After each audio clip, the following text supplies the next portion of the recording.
Magandang umaga mga kaigan, kapapasok lang po na balita, 3 bus ang nagkarampola sa Main Avenue at sa Southbound bago dumating ng Santolan. At kaugnay mga kasamahan si Alvin Pescador, Special Operations Officer ng MMDA. Alvin, good morning. Good morning po, Sir Arnold Gabio, at sa lahat po na nanonood sa unang hirit. Okay, anong oras nangyari ito at ano nangyari sa aksidenteng ito? Bali, initial report po sa amin to, 6:05 a.m. po ng umaga ng nagkaroon ng initial report dyan. Bali, ang nang involved dyan, isang chair, isang Super 5 at isang Lucena Lines.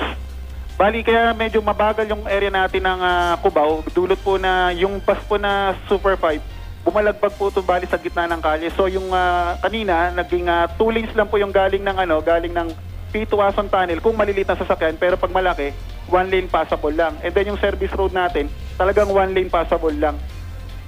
So ngayon, kamusta dali ng trapiko? Masikip? Ngayon, sir, medyo makakahinga tayo. Bahagya lamang. Gawa po na itabi namin yung bus na ngayon lang, around 6:56.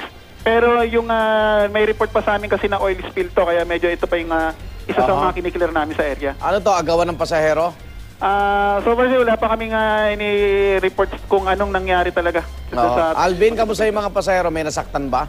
Sir, wala naman pong na-report sa amin na injured, sir. Okay, so pwede nang daanan niya o maghahanap pa ng ibang ruta yung ating mga manunod na paalis pa lang?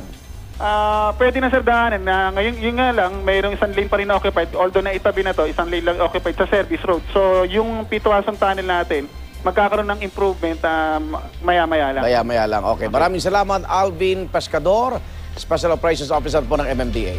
Good morning po.